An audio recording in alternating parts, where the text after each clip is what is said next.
নমস্কার বন্ধুরা, রকমারি রান্নাঘরে আরও একটা দারুণ স্বাস্থ্যকর খাবার রেসিপিতে আপনাদের সবাইকে স্বাগত। আজকে আমি পেঁপে দিয়ে দারুণ স্বাস্থ্যকর একটা খাবার তৈরি করব, যে খাবারটা খেতে অসম্ভব মজার লাগে বন্ধুরা। আপনারা যাকে তৈরি করে খাবেন সে তো বুঝতে পারবে না, আপনি নিজেও বুঝতে পারবেন না এই খাবারটা যে পেঁপে দিয়ে তৈরি হয়েছে। তো আমি এক টুকরো পেঁপে গ্রেট করে নিলাম। এখানে উনুনে কড়াই বসিয়ে আমি 1 চামচ মতন সাদা তেল দিলাম, আপনারা কিন্তু ঘিও ব্যবহার করতে পারেন। হাফ চামচ মতন জিরে দিলাম আর 1 টুকরো আদা, 2টো কাঁচা লঙ্কা গ্রেট করে দিলাম। খুব সুন্দর যখন মিষ্টি গন্ধ বেরিয়েছে থেকে, তখন আমি এখানে 2 বাটি জল দিলাম। পরিমাণ মতো একটু লবণ আর হলুদটা দিলাম কালারের জন্য।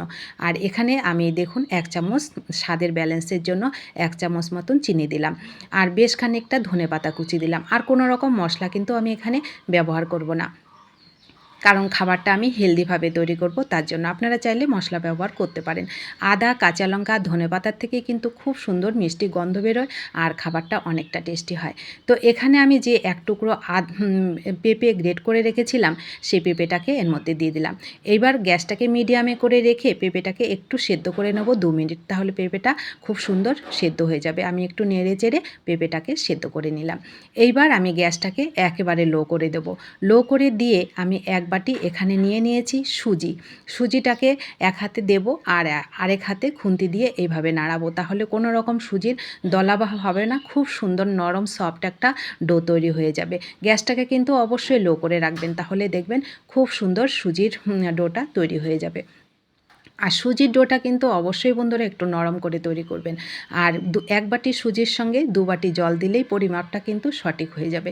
তো দেখুন গ্যাসটাকে লো করে রেখে আমি খুব সুন্দর নরম করে সফট করে ডোটাকে তৈরি করে নিলাম। এইবার গ্যাসটাকে অফ করে দেবো। একটু হালকা ঠান্ডা হলে, মানে হাতটা দেওয়া যাবে এরকম গরম অবস্থায়, আমি এটাকে একটা থালাতে নিয়ে নিলাম। এখানে যেহেতু পেঁপে দেওয়া আছে, একটু নরম ডো, সেক্ষেত্রে কিন্তু হাতে একটু লেগে যায়। তো তার জন্য এখানে আমি 1 চামচ মতন ঘি হাতের মধ্যে নিয়ে সুন্দর করে এটাকে মেখে নেব। ঘিটা দেওয়ার জন্য খুব সুন্দর একটা ফ্লেভারও হবে, খেতেও ভালো লাগবে। আপনারা চাইলে সাদা তেলও দিতে পারেন। এবার আমি ভালো করে, কোনো রকম যেন দলা না থাকে সেভাবে এটাকে সুন্দর করে মেখে নেব। তো দেখুন মাখাটা একদম সুন্দর করে কিন্তু মাখা আমার হয়ে গেল। নরম করে কিন্তু অবশ্যই মাখাবেন। তো মাখাটা হয়ে গেল। এইবার আমি চপের মতন করে এগুলোকে শেপ দিয়ে নেব। শেপটা সম্পূর্ণ আপনাদের পছন্দের, যেমন শেপে আপনারা খাবেন সেরকমই তৈরি করবেন। খাবারটা এতটাই টেস্টি আর এতটাই হেলদি বন্ধুরা, আপনি নিজে তৈরি করে নিজেও অবাক হয়ে যাবেন যে এটা আমি পেঁপে দিয়ে তৈরি করেছি। সম্পূর্ণ নতুন একটা খাবার। অনুরোধ করব একবার তৈরি করে খেয়ে দেখবেন, আর কেমন লেগেছে কমেন্ট করতে কিন্তু ভুলবেন না। ভালো লাগলে অবশ্যই একটু শেয়ার করে দেবেন আপনাদের প্রিয়জনদের কাছে। তো হয়ে গেল আমার সবগুলো। এইবার আমি এগুলোকে, যেহেতু হেলদিভাবে তৈরি করছি, আমি বেশি তেলে কিন্তু এগুলোকে ভাজবো না, হালকা একটু খাস্তা করে এগুলোকে ভেজে নেবো। 2 চামচ তেল আমি একটা কড়াইতে দিয়ে গ্যাসে বসিয়ে দিলাম। তেলটা যখন মিডিয়াম গরম হয়েছে, তখন এর মধ্যে আমি এগুলোকে প্রথমে অর্ধেকটা এখানে দিয়ে দেবো। দিয়ে আমি এগুলোকে হালকা ব্রাউন কালার করে ভেজে নেবো। গ্যাসের ফ্লেমটাকে মিডিয়াম টু লোতে করে ভাজবেন, দেখবেন খুব সুন্দর ভাজাগুলো হবে। বাইরেটা একটু হালকা খাস্তা হবে আর ভেতরটা তো সুস্বাদু খাবার, অসম্ভব মজার বন্ধুরা। একবার আবারও বলছি, অনুরোধ করছি আপনারা একবার খেয়ে দেখবেন।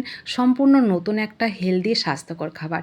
আপনারা বাচ্চাদের টিফিনেও কিন্তু এই খাবারটা দিতে পারেন, সন্ধ্যাবেলায় নাস্তায়ও কিন্তু দিতে পারেন। ওরা বুঝতেই পারবে না যে এটা পেঁপে দিয়ে তৈরি হয়েছে। আপনি নিজেই অবাক হয়ে যাবেন যে পেঁপে দিয়ে মানে এত সুস্বাদু খাবার তৈরি হয়। যখন আপনি তৈরি করে খাবেন তখনই বুঝতে পারবেন।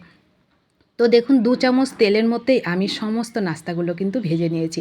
সবগুলোই দেখুন হালকা ব্রাউন কালার করে ভেজেছি। বাইরেটা একটু হালকা খাস্তা হয়েছে আর ভেতরটা তো দারুণ সুন্দর, মানে খুবই সুস্বাদু একটা খাবার। আপনারা যখন খাবেন বন্ধুরা, তখনই বুঝতে পারবেন এটার যে কতটা টেস্টি হয়, আমি বলে আপনাদেরকে বোঝাতে পারবো না।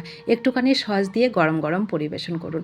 দারুণ মজার একটা খাবার। তো কেমন লেগেছে অবশ্যই কমেন্ট করবেন। রেসিপিটি ভালো লাগলে ভিডিওটিতে প্লিজ একটা লাইক করবেন। আপনাদের একটা লাইক পরবর্তী রেসিপি তৈরি করতে অনেকটা উৎসাহিত করে। সকলে ভালো থাকবেন, সুস্থ থাকবেন। নতুন বন্ধু হলে সাবস্ক্রাইব করে প্লিজ পাশে থাকবেন। ধন্যবাদ।